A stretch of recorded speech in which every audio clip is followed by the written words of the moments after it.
최근 원달러 환율이 상승하고 있는데 이에 따라 한국 시장에 부정적인 영향이 있는 것이 아닌지 궁금합니다. 델타 변이 장기화에 따라서 리오프닝 주식, 특히 여행과 관련된 종목의 조정이 길어지고 있습니다. 계속 더 사도 될까요?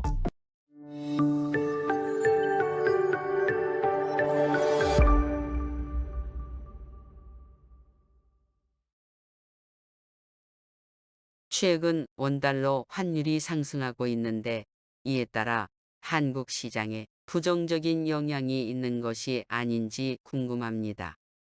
우선은 환율 관련해서 공교롭게도 다 이게 겹쳤잖아요. 외국인 집중 매도와 그다음에 환율이 상승하는 그런 그것도 지금 보시는 화면 보신 것처럼 원화만의 약세가 뭐 웬만해야 우리가 모르죠. 너무나 세게 단독으로 약화된 거죠.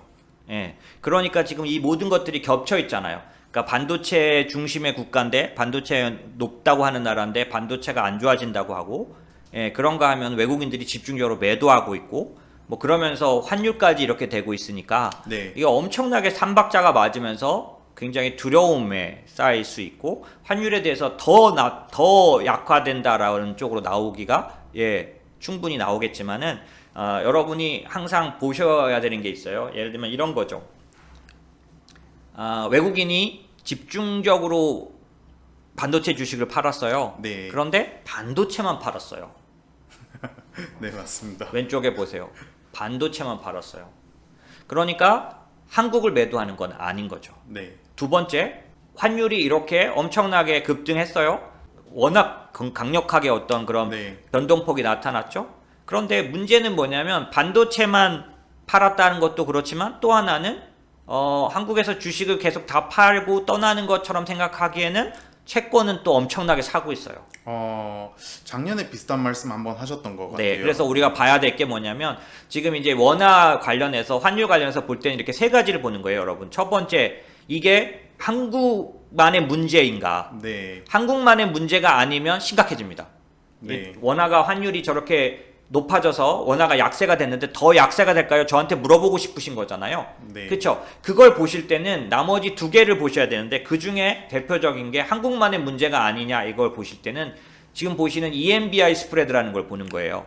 이게 뭐냐면 이머징 마켓 본드 인덱스예요. 네네. 신흥국이 같이 이제 어려워지는 거면 원화 더 약세가 됩니다. 끝에 보시면 EMBI 스프레드라는 게 뭐냐면 신흥국의 채권이 선진국 채권, 미국 채권과 사이가 벌어지면 신흥국이 위험해지는 거예요. 네. 근데 지금 벌어지고 있나요? 좁아지고 있나요? 좁아지고 네, 있네요. 전혀 위험이 변동이 없는 거죠. 네네. 그러면서 원화만 약세가 된 거잖아요. 네. 그러니까 신흥국 문제가 아니라면 원화만 약세가 된 거라면 이때부터는 이게 중요한 거예요. 보세요. 강도. 원화만 약세가 됐는데 저렇게 심각하게 쟤만 저렇게 움직였으면 다 한 거죠, 이제. 예. 저렇게 네. 같은 방향으로 저렇게 계속 가지 않는 거죠. 네네. 만약에 원화만의 문제가 아니라면 더 빠질 수 있는 거죠. 더 네. 약세로 갈 수 있는 건데 우선은 여러분이 쉽게 할 수 있는 거예요. 그래서 이머징 문제가 아니다. 네. 원화만 이렇게 됐다라고 하면 할 만큼 했다라는 네. 거고요. 두 번째, 만약에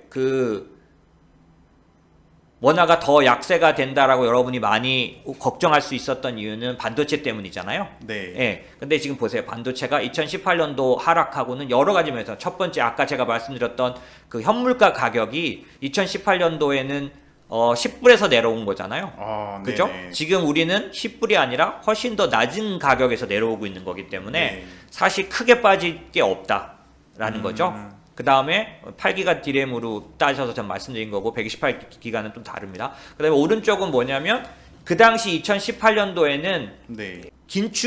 페드가 긴축을 진행했기 때문에 이머징에서 자금이 유출됐어요. 네. 지금이 만약에 테이퍼링 진행되고 금리 인상 중이면 네. 이때 당시는 무슨 일이 있었냐면 그 연준이 축소까지 진행하던 때이기 때문에 이때 이머징에서 실제로 자금이 유출됐어요. 네. 그런 거면 원화 하락이 이제 원화 약세가 이제 시작입니다. 네네네. 그런데 지금 어때요? 페드가 긴축하고 있나요?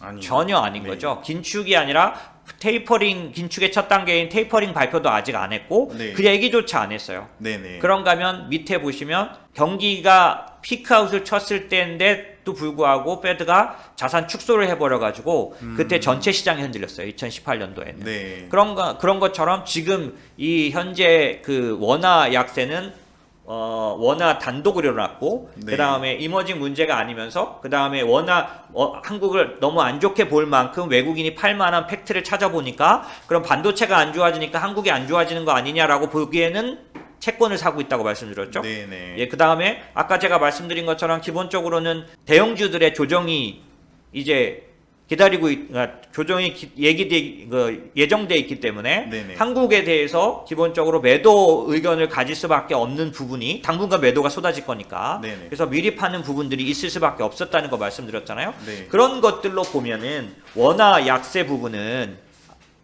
일시적인 영향이고 그러기에는 너무 심하게 세게 빠졌기 때문에 네. 약세가 강하게 진행됐기 때문에 여기서부터 더 세게 진행된다라고 볼 가능성은 하나도 없죠. 네네네네. 네네. 그래서 그런 방법으로 보면 최근 지나간 선물 옵션 만기일 날 제가 굉장히 놀랐는데 외국인들이 이상한 변태 매매를 해요. 네네. 예, 여러분들은 잘 모르시는데 과거에는 없었던 매매를 합니다. 그래서 그런 것들이 아마 맘먹고 한국에서 그 일정 자금 매도를 해서 하락을 시키고 이런 부분들을 가져갔던 것 같아요. 그래서 그런 면들이 장기적인 요인이 아니라는 거는 지금 말씀드린 여러 가지 팩트들을 보면 알 수 있다라고 생각하시면 될 것 같습니다. 델타 변이 장기화에 따라서 리오프닝 주식, 특히 여행과 관련된 종목의 조정이 길어지고 있습니다. 계속 더 사도 될까요? 우선은 그 리오프닝 관련해서는 결국 피크아웃 논쟁과 관련된 얘기입니다. 그래서 오늘 이제 아침에 끝난 장에서도 소매 판매가 워낙 낮게 나오면서 네. 1.1%가 감소했죠. 1.1%가 나왔다는 게 아니라. 그래서 1.1%가 감소한 걸로 나오면서 이게 결국에는 소매 판매는 소비에 관련된 얘기잖아요. 네. 그래서 소비가 줄어드는 게 아닌가라는 그런 두려움이 시장을 지배했고 그런 부분들에서 이제 시장이 오히려 이제 디플레이션이나 혹은 피크아웃을 친 거에 대해서 공식적으로 바라봐야 된다라는 이런 얘기들이 뭐 이렇게 나온 거였죠. 그런데 이제 사실은 이 리오프닝 얘기를 하려면 피크아웃 관련돼서 사실이 뭐냐라는 거를 따져야 되는데요. 왜냐하면은 그 점점점 경기가 더 안 좋아지는 상황이 오는 거라면 네. 리오프닝 관련된 어떤 부분들은 의미가 없잖아요. 네네. 그렇죠? 그래서 경기가 좋아지거나 그 피크아웃이 아니라는 부분들에 대한 의견을 좀 나눠야 되는데 그렇게 봤을 때 소매 판매는 굉장히 중요한 지표고요. 이제 그런 부분들을 좀 잘라서 보면은 기본적으로는 소매 판매 안에서 주로 마이너스가 난 쪽은 자동차나 건축자재, 그 다음에 비점포 소매 판매 쪽이었고, 네. 그 다음에 가솔린이나 레스토랑 쪽은 소매 판매가 오히려 증가했다라는 거고요. 그런 반면에 산업 생산은 오늘 좀 좋게 나왔거든요. 네. 전월 대비 0.9% 증가했는데 가동률도 이제 가동률이 제가 중요하다고 여러 번 말씀드린 가동률도 76% 이상 나왔고요. 그럼 이 산업 생산 관련해서도 보면은 저희가 좀 중요하게 봐야 될 게 내구재, 비내구재 관련해서 상당 부분 좋은 모습들을 보이고 있기 때문에 네. 기본적으로는 이 그 피크아웃 관련된 어떤 지표를 찍어서 이렇게 얘기할 때 그 오늘 나온 소매 지표나 지난주에 나온 그 소비 지표, 그러니까 소비자 지수가 미시건 쪽이죠 아마. 네, 미시건 대입니다. 네. 안 좋게 나온 것들 때문에 굉장히 이제 경기가 오히려 나빠지는 게 안 좋아지는 게 아니냐, 피크아웃이 아니냐 이런 얘기들이 많이 나왔는데 그거에 비해서 사실 내용으로 들어가 보면 지금 말씀드린 것처럼 굉장히 좋은 어떤 모습들이 나오고 있고 여전히 그 지금 보이시는 것처럼 재고율은 계속해서 바닥으로 떨어지고 그 다음에 그 운송 시간이나 이런 부분들은 이제 고점에서 조금씩 이제 조금 더 좋아지는 그런 상황. 그래서 네. 결국에는 그 출하 대비 재고나 이런 부분은 바닥을 치고 있으면서 계속해서 출하량이나 이런 거에 비해서 재고가 현저하게 떨어져 있는 상황. 이게 결국에는 재고 확충, 리스타킹 관련된 그런 흐름들을 보여줄 수 있다라고 얘기를 드릴 수가 있고요. 네. 이게 리스타킹, 그 리오프닝 관련해서는 델타 변이도 굉장히 중요한데 지난번 세미나 때 말씀드린 것처럼 델타 변이에서는 네. 델타 변이 관련해서는 시장이 지금 주목하고 있는 거는 사망률이나 그 다음에 중환자율이 굉장히 백신을 많이 맞은 쪽들, 그러니까 네네. 1, 2차까지 40% 이상 되는 서구 선진국들에 대해서는 대부분 다 이제 셧다운하지 않고 네. 그냥 열고 가는 그런 상태가 되다 보니 기본적으로는 델타 변이 관련된 어떤 부분 때문에 리오프닝을 걱정하는 그런 부분, 안 될 거를 걱정하는 부분도 이제 좀 그렇게 보지 말아야 되고, 그 다음에 인플레이션 관련해서도 최근에도 제가 여러 번 말씀드렸지만은 인플레이션 관련해서는 인플레이션이 너무 없어져도 사실은 피크아웃 논쟁에서 이제 시장 경기가 안 좋아진다는 쪽이 돼버리거든요. 네네. 그래서 사실은 인플레이션 관련해서도 상당 부분, 예, 지금 보시면 오른쪽 끝에 보시면은 드디어는 이제 중고차 가격이 떨어지면서 네. 인플레이션이 가장 높았던 부분들은 우려감이나 이런 거는 상당히 해결됐고, 대신 인플레이션이 여전히 살아는 있어야 되는 거, 네. 그런 부분이 있어야 이제 리오프닝이나 이런 부분들에 대해서도 좋게 볼 수 있는 부분이 있고요. 그런가 하면은 이제 그 성장주하고 밸류 관련된 이제 경기 민감주들이 서로 번갈아 가면서 이제 올라가는 모습들이 나타나고 있기 때문에, 전에도 말씀드린 것처럼 성장주와 그 다음에 경기 민감주 관련된 리오프닝 관련된 기업을 같이 갖고 있는 거는 여전히 네. 좀 좋아 보인다라는 거고, 이게 사실 생각보다 미국 경기에 관련된 어려운 걱정이나 이런 부분은 제가 지표를 갖고 말씀을 드리지만은 계속 거듭 말씀드리는 것과 더 이제 중요한데 뭐냐면, 예전에 제가 2013년, 14년, 15년 이때 테이퍼링이 있고 그 다음에 금리 인상이 시작되던 그 국면에서도 지금처럼 유사하게 경기가 진짜 좋아지기는 하는 거냐, 이런 거에 대한 염려가 시장을 지배하고, 그래서 하락을 했다가 또 다시 올라갔다가를 반복했다는 거 하고, 그 다음에 시장이 계속 의심을 하는 구간이었던 것들을 네. 이제 제가 경험했다고 말씀드렸는데, 그런 것처럼 여전히 시장은 한쪽 방향으로 확신을 갖지 못하기 때문에 테이퍼링 되고 금리가 올라가기 전까지는 계속 이제 오히려 피크아웃 되는 거 아니냐라는 논쟁에 빠질 수밖에 없고요. 그런 부분들에 의해서 리오프닝에 대해서도 의심을 하는 그런 모습들이 있지만은 네. 예, 지표는 좀 좋아지고 있다라고 보시면 될 것 같습니다. 보면서 조금 눈에 띄었던 게, 그 소매 판매는 완전 심하게 이제 예상치보다 하회를 했는데 이제 국채 금리는 안 떨어지고 버티고 있더라고요. 그런 걸 보면서 산업 생산이 시장에 조금 더 큰 영향을 주구나라고 생각을 했었는데, 그렇게 보는 게 이제 시장을 읽는데 맞는 방향으로 읽는 건지 한번 궁금합니다. 사실은 어느 지표를 갖고 시장 전체를 해석하느냐도 굉장히 중요하잖아요. 그래서 네. 전에부터 이제 예를 들어서 인플레이션 지표가 나왔을 때도 그 안에 중고차 값이 너무 많이 올라서 인플레이션이 높게 나오는 것들은 좀 허수다라고 설명을 드렸고, 네.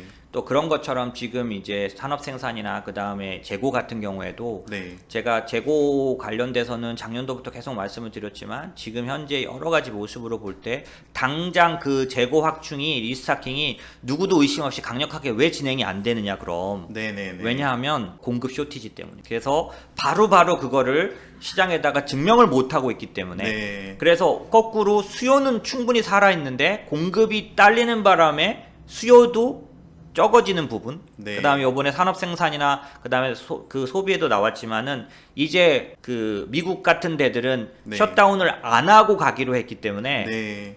집안에서 온라인으로 주문하는 상품 주문은 줄어들면서 줄었더라고요. 서비스 관련된 소비는 늘어나고 있는 거예요. 네. 그게 지금 소비 지표에 이제 엇갈리면서 나타나고 있기 때문에 생각보다 소매 판매나 이런 부분이 작다고 해서 그냥 일시적으로 바로 경기 안 좋아지는구나 이렇게 봐서는 안 되는 거죠. 네. 소비의 패턴이 바뀌고 있는 거잖아요. 집안에서 소비하다가 이제는 집 밖에서 소비하는 거기 때문에 네네. 단순하게 소매 판매 숫자만 딱 갖고 얘기해서는 안 된다. 저는 이런 얘기를 하는 건데, 그런 식으로 이 경기가 나빴다가 좋아지는 국면에서는 네. 소프트 데이터가 있고 하드 데이터가 있어요. 그래서 소프트 데이터, 하드 데이터가 서로 다른 방향을 말합니다.